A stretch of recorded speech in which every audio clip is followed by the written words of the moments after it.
Olá, bom dia! Agora são 7 horas e 30 minutos e está no ar mais uma edição do Acontece Regional. Aqui você fica bem informado sobre as principais notícias da nossa região.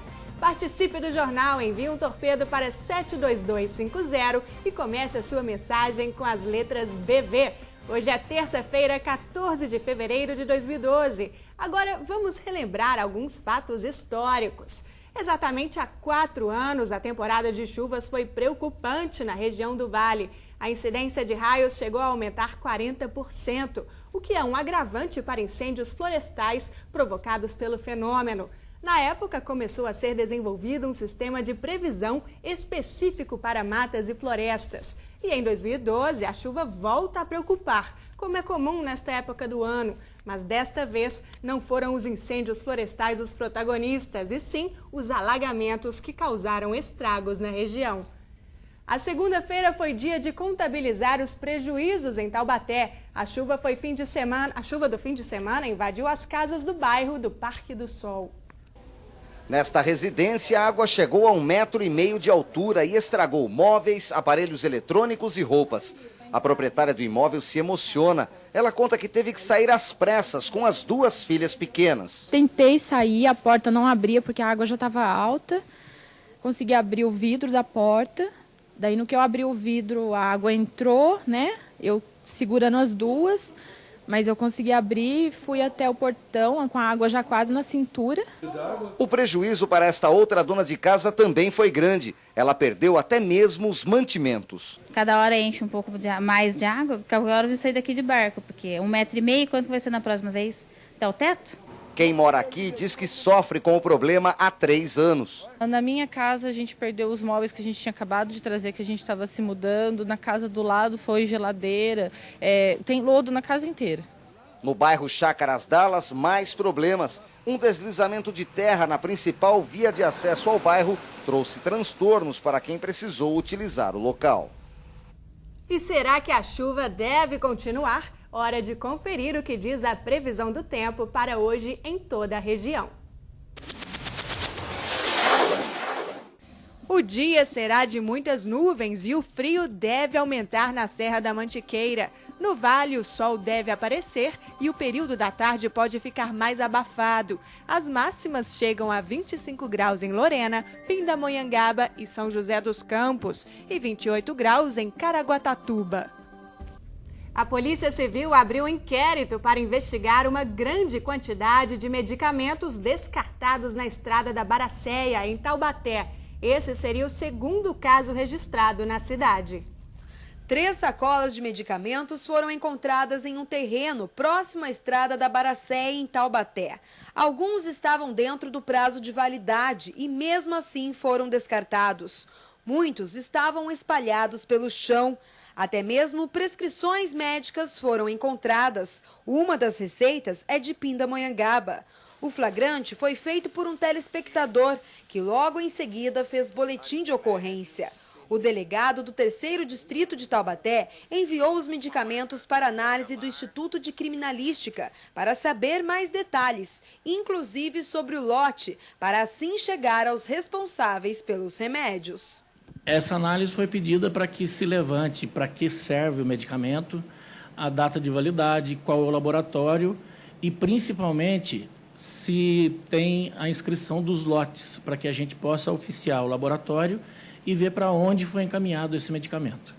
A polícia também encontrou seringas e fraldas descartáveis e esse não é o primeiro caso. No início deste mês, 100 caixas de remédios foram encontradas no mesmo local e recolhidas pela Vigilância Sanitária. O delegado já enviou um ofício solicitando uma análise dos medicamentos.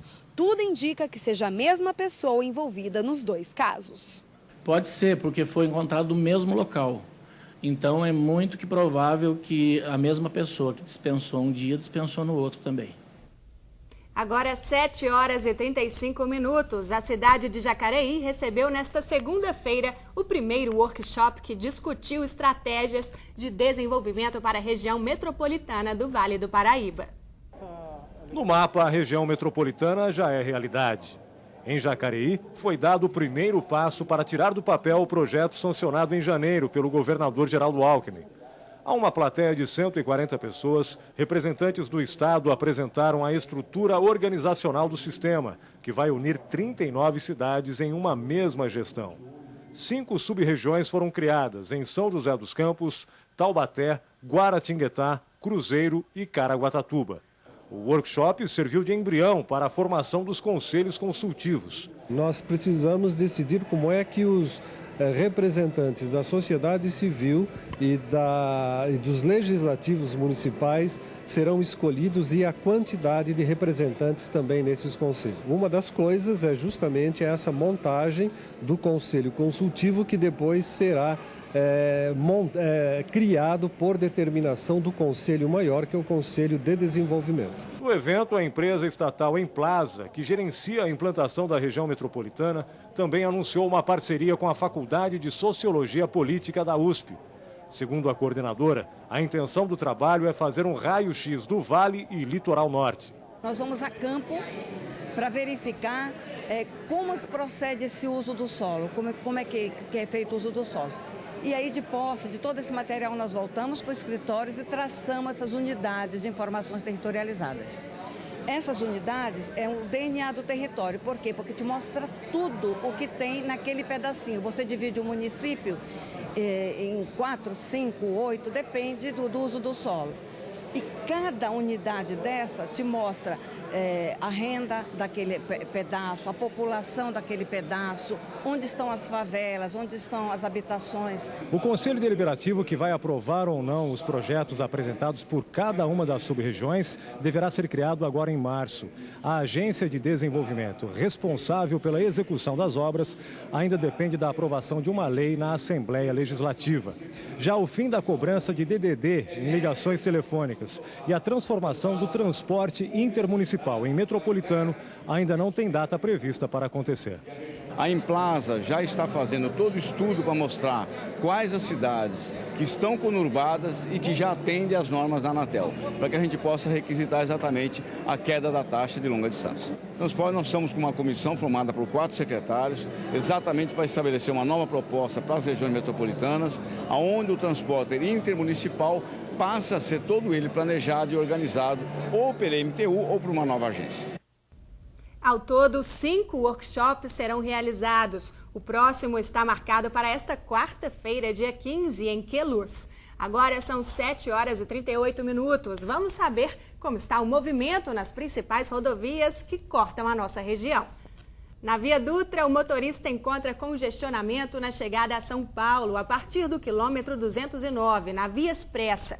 Há 1 quilômetro de lentidão devido ao excesso de veículos. No trecho de Guarulhos, também, sentido capital paulista, são 3 quilômetros de morosidade pelo mesmo motivo.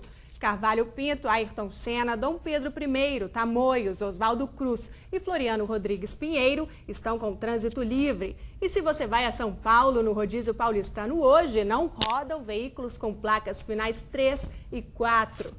Agora são 7 horas e 38 minutos e atenção motoristas de São José dos Campos para os locais fiscalizados hoje por radares móveis. Em São José dos Campos, os equipamentos estão instalados nas regiões centro, norte e oeste da cidade. Na parte central, os radares estão localizados nas avenidas Ademar de Barros e Florestan Fernandes. Já na região norte, a fiscalização está na Avenida Rui Barbosa e no oeste, na Rua Bernardo Grabois. E veja a seguir, São José dos Campos dá início à campanha de saúde bucal. E ainda, NUPES de Taubaté divulga a pesquisa do preço da cesta básica familiar. Agora, 7h39, o Acontece Regional volta já.